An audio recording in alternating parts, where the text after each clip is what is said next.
지금 읽어드렸는데 제가 시편 48편 1절에서 5절은 쉬우면서도 어려운 구절이에요. 특별히 4, 5절은 굉장히 어려운 구절입니다. 제목이 우리가 가야 할 방향이라고 제가 말씀을 드렸어요. 여기는 두 개의 예루살렘이 있어요.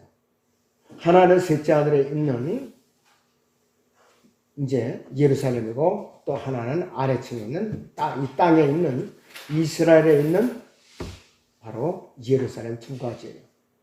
근데 셋째 하늘에 있는 도성은 그의 거룩한 산에 있고 하나님의 거룩한 산에 있고 이 도성은 북편에 있는 위대한 왕의 도성 시온산이라고 그랬어요.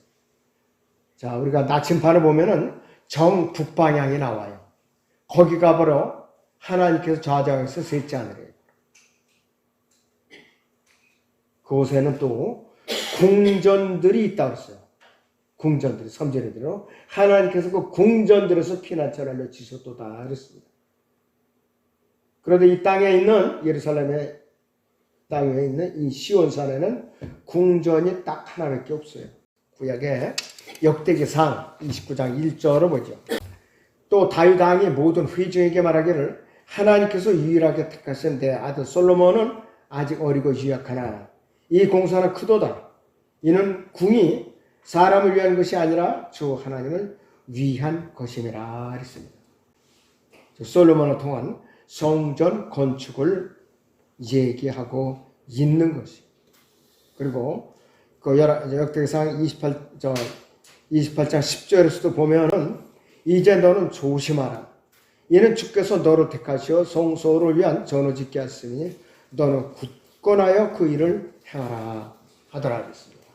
그리고 이 솔로몬 성전이 완공이 되는 날 성전이 아주 하나님의 영광의 구름으로 가득 차서 제사장들이 고개를 못 들었다고 그랬어요. 그건 뭐냐? 하나님께서 임재하고 계신다는 뜻이에요. 하나님께서. 근데 이스라엘이 범죄하고 우상 숭배를 함으로써 에스겔 8장에서는 하나님의 영광이 떠나요. 11장에서는 아예 예루살렘 자체를 떠나버리세요. 그리고 예루살렘 이제 44장 거기쯤에 와서 하나님의 영광이 다시 돌아오는데 그 영광이 어떠냐면은 앞으로 지상에 세워질 지상왕국 성전을 말하는 것입니다. 셋째 하늘에 있는 이 시온산에는 복수형으로 된 궁전들이 있어요. 복수형으로. 그런데 이 도성 안에 있는 아름다운 집들과 호화스러운 거처들에 사용될 수 있는데 하나님께서는 이 땅에 있는 예루살렘에는 한 개의 궁전을 지으셨어요. 솔로몬을 통해서. 복수가 아니라 이것입니다. 그리고 이 땅에 있는 예루살렘 성전은 북편에 있는 것이 아니라 동편에 있었어요. 이 땅의 성막도 서쪽으로 들어가서 동쪽까지 들어가게 돼 있죠. 주성소까지. 사탄은 바로 셋째 하늘에 있는 북편에 있는 위대한 왕의 도성 시온산에 올라가려고 그렇게 애를 썼던 거죠. 그래서 그는 북편에 올라가려고 했는데 이 북편은 어디냐? 별들이 있는 곳이에요. 별들이 있는 곳. 이사야 14장 13절을 보겠습니다. 이는 네가 네 마음속에 말하기를 내가 하늘에 올라가서 내가 내 보좌를 하나님의 별들보다 높일 것이요 내가 또한 북편에 있는 회중의 산 위에 앉으리라 그랬습니다. 내가 구름들이 높은 곳들 위로 올라가 내가 지극히 높으신 분같이 되리라 하였습니다. 이 한마디로 인해서 15절에 보면 그러나 너는 지옥까지 끌어내려질 것이요 구렁의 사면에까지 끌어내려지리라 그랬습니다. 앞으로 주님께 재림하시면은 아마겟돈에서 이를 체포해가지고 깊은 구렁에다가 잡아 가둬요. 1000년간 잡아 가둬요. 1000년 동안. 말 한마디를 했다가 그렇게 엄청난 형벌을 받는 거라 이거지. 그래서 이 본문에 나와 있는 이 시온산 시편 48편 2절에 나오는 그 시온산은 히브리서 12장 22절과 요한계시록 14장 1절에 있는 셋째 하늘에 있는 시온산 14만 4천 명의 그 택함 받은 자들이 올라가 있는 거라 이것이. 또 앞으로 우리가 올라가서 거쳐할 곳이에요. 그런데 구약에서는요, 시편 48편 2절에서는 시온산의 영어가 철자가 Z로 시작합니다. 지온이라고 되어 있고, 신약에서는 셋째 하늘에 있는 시온산의 이름이 시온 S자로 시작을 해요. 구약과 신약이 똑같은 장소인데도 철자가 달라요. 구약에서는 Z로 시작하고 신약에서는 S로 시작하는 시온이라고 됩니다. 자, 성령께서는 경건한 사람들의 지시대로 성경을 기록하지 않으시고 그들을 속이심으로써 그들의 하여금 성경 66권 안에 있는 천문학과 지리학에 관한 가장 위대한 진리 중 하나를 얻지 못하게 하신 거예요. 참으로 하나님께서는 전능하신 분이에요. 에스겔 14장 4절을 보죠. 잠깐 성경. 그러므로 그들에게 고하고 그들에게 말하라. 주 하나님이 이같이 말하노라. 자기 마음속에 자기 우상들을 세우고 자기 얼굴 앞에 자기 죄악의 방해물을 놓고 선지자에게 나오는 이스라엘 집의 각 사람에게 나 주가 그의 우상의 많음을 따라 나오는 그에게 응답하리니 이는 그들이 우상들로 인하여 모두 나를 배반하였기 때문에 내가 그들 자신의 마음에 있는 이스라엘 집을 취하려 함이라 그랬습니다. 마음의 우상을 모시고 있고 바알을 붙들기 때문에 하나님께서 이렇게 경고를 하신 거예요. 그런데 실제적으로 이 신약에 와서는 큰 환란 기간에 어떤 일이 벌어지나 적그리스도가 환란 성전에 앉아버려요. 데살로니가후서 2장 11절부터 이로 인해 하나님께서 그들에게 강력한 미혹을 보내시어 거짓말을 믿게 하시면 진리를 믿지 않고 불의를 좋아하는 모든 자로 심판을 받게 하려 하심이라 했습니다. 적그리스도를 우상으로 숨기는 자들이 다 거기에 빠지게 된다 이것이요. 자, 진짜 그가 어디에 좌절해서 앉게 되는가? 여기서 3절을 보죠. 다시. 아무도 어떤 모양으로든지 너희를 미혹하지 못하게 하라.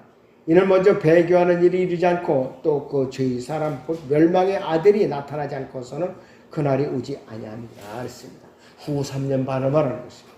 그는 대적하는 자며 또 하나님이라고 불리는 모든 것과 숭배받는 자 대상 위에 자신을 높여 하나님의 성전에 앉아 하나님처럼 보여 자신을 하나님이라고 하느니라 했습니다. 그래서 환난 성전이 되어버린 것이에요. 적그리스도가 앉아서 피의 제물을 받아먹죠. 요한계시록 6장에서 피의 제물을 받아먹으니까 요한계시록 6장 9절에서 11절까지 순교당한 혼들이 뿌리짓는 거예요. 원수를 갚아달라고. 근데 주님께서는 수가 차길 까뜩 기다리라고 해요. 순교자의 수가 차기까지 기다리라고 했어요. 이 시편 48편 1절에서 위대하신 하나님께서는 크게 찬양받으시에 마땅하신 분이에요.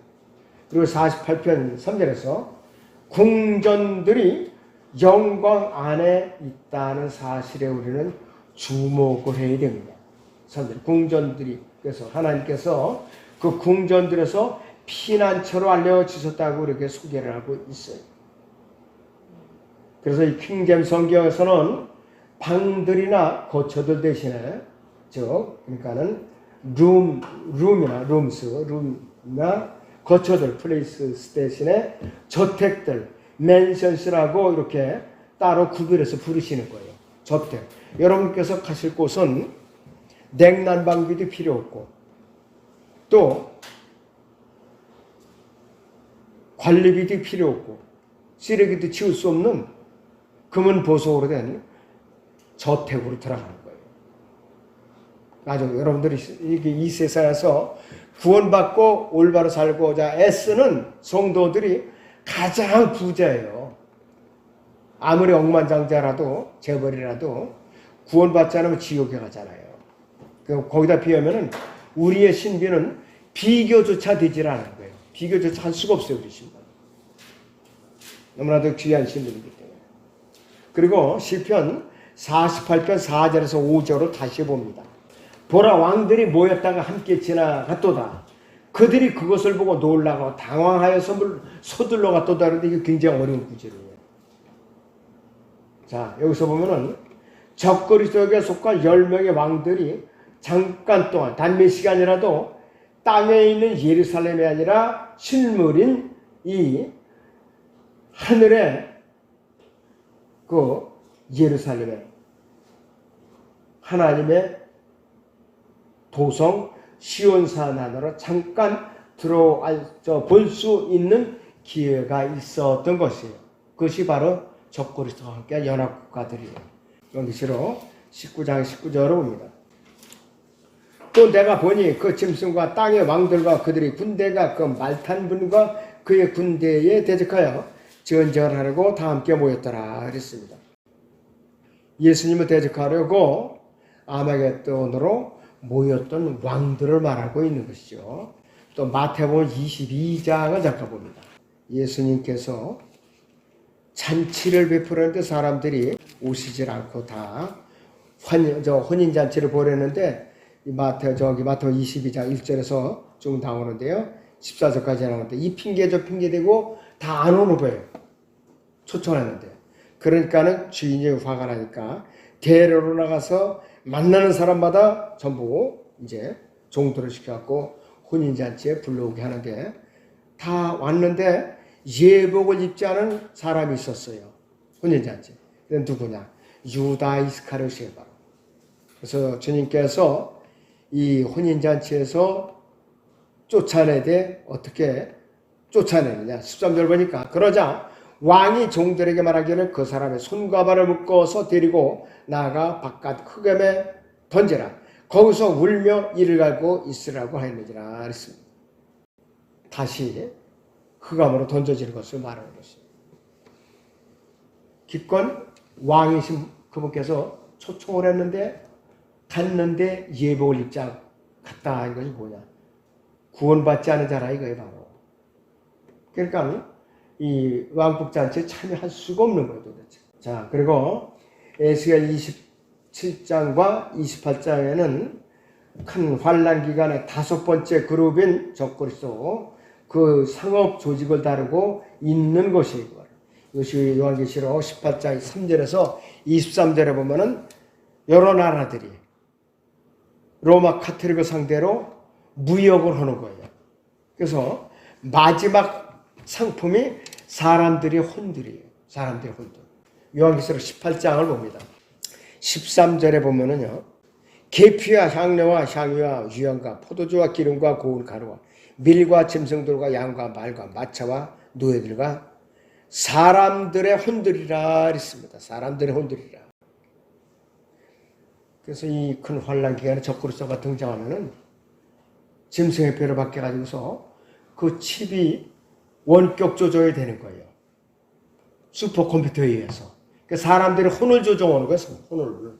그 사람들이 내 의지가 없어져요. 적그리스도가 무조건 기계적으로 움직이게 돼 있어요. 그러니까 큰 환란이 나오면 보통 불행한 일이 아니에요. 이것이. 보통 불행한 일이 아니라 이것이. 참으로 너무나도 무서운 것이에요. 다시 이제 보시면은 하나님께서 하늘에서 빛을 내던져 버리시기 직전에 이제 올라간다는 단어, ascend라는 올라가는 단어를 처음 사용한 자가 바로 사탄이에요. 이사 14장 13절을 보면 내가 하늘에 올라가서 내 보좌를 하나님의 별들보다 높일 것이요 내가 또한 북편에 있는 회중이 산 위에 앉으리라 그랬습니다. 내가 올라가서 ascend, 내가 스스로 올라가서 내 능력으로 올라가서 그 소리예요 바로. 그런데 네가 어찌 땅에서 떨어졌느냐 이렇게 말씀하시는데 사탄은 이 말 한마디 잘못해가지고서 이 땅으로 쫓겨나는 것이에요. 이 땅으로 14장 14절에서 내가 구름들의 높은 곳들 위로 올라가서 그랬습니다. 내 스스로 올라가서 그 뜻이에요. ascend라는 말. 이 말 한마디로 인해서 하늘에서 그는 셋째 하늘에서 땅으로 떨어졌고 큰 환란 기에는 이 땅에서 어떻게 되느냐 깊은 구름으로 또 갇히는 거죠.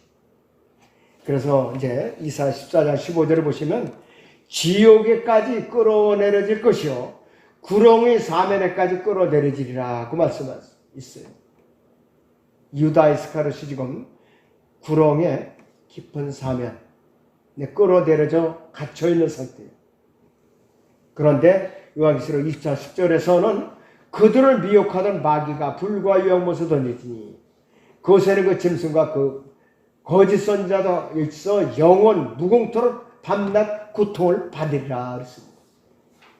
마귀의 삼일체가 다 갇히는 것이. 그래서 이 올라간다는 말, 어센드라는 말 한마디를 잘못 써가지고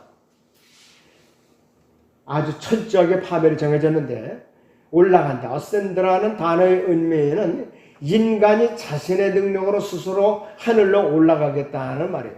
마귀가 바로 이 말을 쓴 거예요. 예수 그리스도만이 스스로, 부활하신 예수 그리스도만은 스스로 셋째 하늘에 올라갔었어요. 아무도 없었어요. 여기까지. 다윗도 아직까지는 무덤에 묻혀 있어요. 그렇기 때문에 아담 안에서 타락한 어떤 사람도 하나님의 보호자가 있는 셋째 하늘로 올라간 적이 없어요. 자, 요한복음 3장 13절 같이 보세요.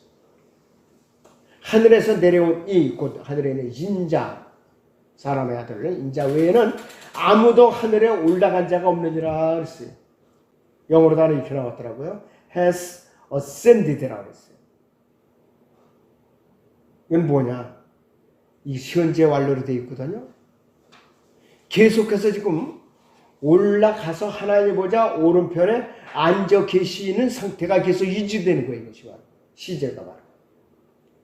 자, 올라간 사람들이 있다면은 그들을 모두 끌려 올라가는데, 그것도 스스로 올라가는 것이 아니라 캐치아웃, 끌려 올라가면 당했는데 휴거된 거라 이것이에요. 고린도서 15장 있는 거나 데살로니가 4장이나 빌립보 3장에 나온 대로 우리가 주님께 끌려 올라가는 것이에요. 그래서 올라간다는 말, 어센드라는 말은 오직 주 예수 그리스도께서만이 하실 수 있는 그 단어예요. 그분만이 쓸 수 있는 단어예요. 진정으로 우리가 거듭난 그리스도라면 우리는 예수 그리스도께서 오심을 간절히 믿고 기다리고 소망을 해야 올바른 자세예요. 이것이 그리스도인에게 주어진 하나님의 영광의 소망이고, 이 소망 때문에 우리는 진정으로 즐거워할 수 있어야 한다 그랬어요. 어느 자매는 안 오시면 지가 그냥 올라가요 이러면서 졸라대는 자매도 있어요. 그 참 잘못된 거예요, 그 자체가. 로마서 5장 2절에 보시면 또 그분으로 인하여 우리가 서 있는 이 은혜 안에 믿음으로 나아가며 하나님의 영광의 소망 안에서 즐거워하느니라 했습니다. 가슴속 깊이 쓰리니 예수님께서 다시 나타나실 때 그분께서는 하늘에서 우리의 이름을 부르셔요. 요한복음 10장 3절로 봅니다. 그에게 문지기가 문을 열면 양들은 그의 음성을 듣나니 그러면 그는 자기 자신의 양들의 이름을 불러서 이끌어내느니라 했습니다. 우리가 휴거될 때는 사람 한 말 아무개야 이리 올라오너라 이렇게 명령을 하시는 거예요. 그 음성을 듣지 못하면 그 사람은 들림받지 못해요. 자기는 구원받았다고 주장할지라도 못 올라간다고 했어요. 자, 예수 그리스도께서 부활하실 때는 사실을 제자들에게 최초로 알려주는 사람은 막달라 마리아였었어요. 그러나 그는 예수님의 그 팔을 이렇게 만지지 않고 못 만지겠죠. 아직까지 내가 하늘에 올라가지 않았다 이거예요. 셋째 하늘에 올라갔다 와야 된다 이거예요. 그러나서 반나절이 지나가서는 만지게 했어요. 제자들도 이렇게 오고, 심지어는 도마는 옆구리에다가 손도 넣어보고 손발도 만져보고 그랬어요. 그러니까 보고 믿는 자보다 보지 않고 믿는 자가 더 복되도다 하고 책망을 줬죠. 그러니까 부끄러운 거예요. 완전. 자, 예수 그리스도께서 부활하셨다는 사실을 제자들에게 최초로 막달라 마리아에게 알려줬는데, 신구약 성경 전체에서 그분의 다시 오심에 대해서 우리에게 여러 군데서 알려주고 있어요. 여러 군데서. 성경에서 북쪽이라는 단어가 나올 때마다, 더 노스라는 북쪽이라는 단어가 나올 때마다 항상 그 단어는 우리는 유념해서 잘 다 살펴볼 필요가 있어. 시편 48편 2절 3절 다시 보면은 북편에 있는 위대한 왕의 도성 시온산은 그 자리 잡은 곳이 아름다우며 온 땅의 기쁨이니 하나님께서 그 궁전들에서 피난처로 알리셨도다 했습니다. 자, 이 아름답고 온 땅의 기쁨인 이 북편에 있는 위대한 왕의 도성 시온산을 가장 탐내는 자가 마귀예요. 사탄이에요, 바로. 그 자리에 앉고 싶어서. 마귀가, 사탄이 하나님께 반역하면서 궁극적으로 노렸던 것이 바로 이 북쪽, 또 북편에 있는 것인 하나님의 보좌인데, 이것이 시편 48편 2절에 보면 위대한 왕의 도성이라고 불렸고, 북편에 있는데 마귀가 그것을 끈질기게 노렸던 곳이에요. 참 너무나도 사악한 존재가 아닐 수가 없어요. 자, 이사야 14장을 다시 봅니다. 12절부터 보죠. 오 아침의 아들 루시퍼야, 네가 어찌 하늘에서 떨어졌느냐? 민족들을 연약하게 하였던 네가 어찌 땅으로 끊어져 내렸느냐?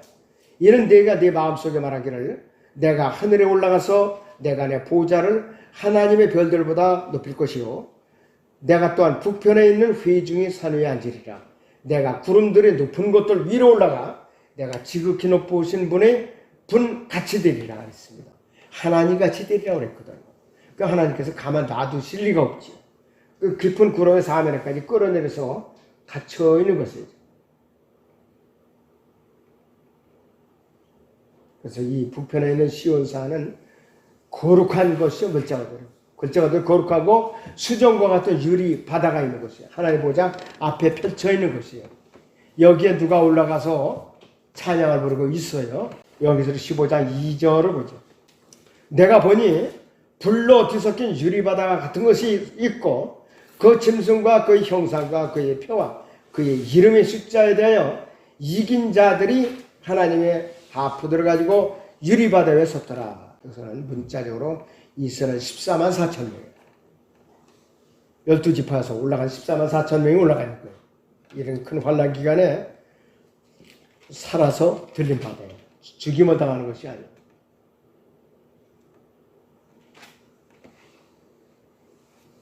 자, 바로 그곳이 하나님의 도성인 하늘의 예루살렘이 있고 여기가 바로 교회 시대에 구원받은 성도들이 들어가서 거주할 장소예요.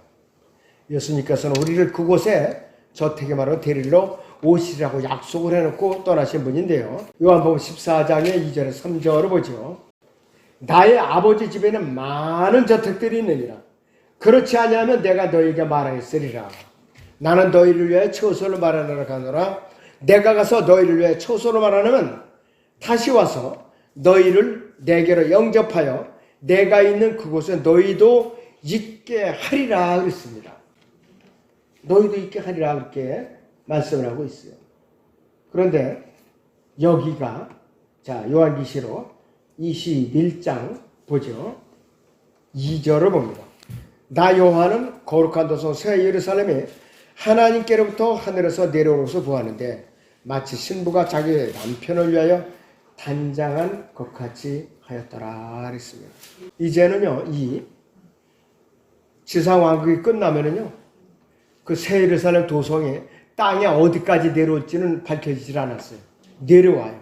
그러면은 구원받은 민족들이 12대문을 향해서 매달 한 번씩 드나들어요. 그리고 생명나무의 열매를 따먹어요. 그러면서 이것이 생명의 조건적으로 계속해서 연장이 되는 거예요. 그리고 그 생명나무의 잎은 그 영혼에 갔을 때 민족들이 병이 들을 수가 있거든요. 그 잎사귀를다가 병을 치유하는 거예요. 잎사귀를 이제 바르거나 이렇게 어떻게 함으로써 계속해서 이제 치유를 받고 그 열매를 생명나무 열매를 먹으면서 생명이 계속해서 연장이 되는 거라 알겠어요. 그런데 구원받지 못한 자들은 들어갈 수가 없어요. 아무리 들어가고 싶어도. 아무 들어가고 싶어도 못 들어간다 이거지.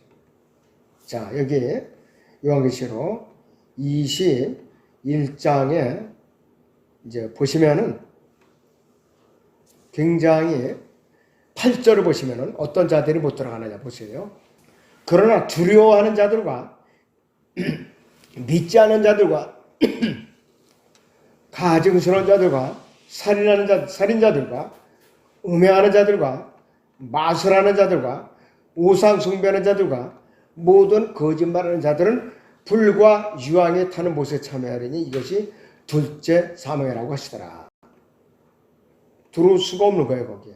대신에 어디로 들어가냐? 글로 들어간다 이것이요. 불과 유황못으로 들어간다 이것이요. 너무나도 참 안타까운 일이. 안타깝게 그지 없죠. 그래서 여러분들이 기왕에 구원을 받았으면 부끄러움 없이 주님을 대면했을 때에 내가 설명을 잘해야 되는 미리미리 준비해야 돼요. 내가 본것거리가 없다. 부끄럽다. 주님이 지금 오시면 어쩌죠? 근데 어떤 사람 얼떨결에 이제 들림을 받았어요. 숨기면 아무것도 없어요.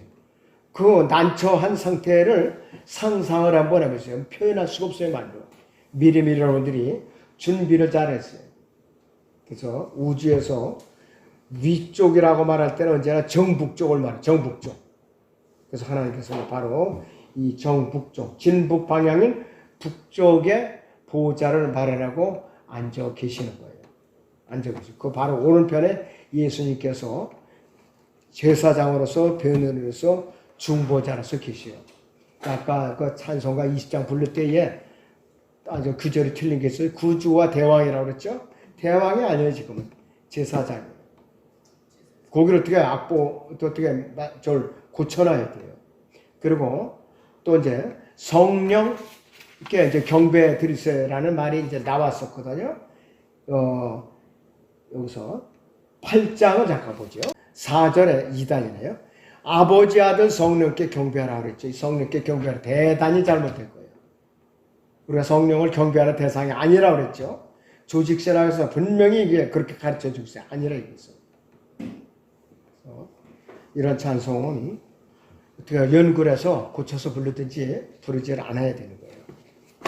이것은 오히려 하나님을 모독하는 결과가 나오게 이렇게 부르면 정확하게 알고 정확하게 불러야 되는 것입니다. 그래서 우리가 가야 할 방향은 나침반으로 진 북방향, 북쪽에 하나님께서 좌정하고 계신다. 자, 마치겠습니다.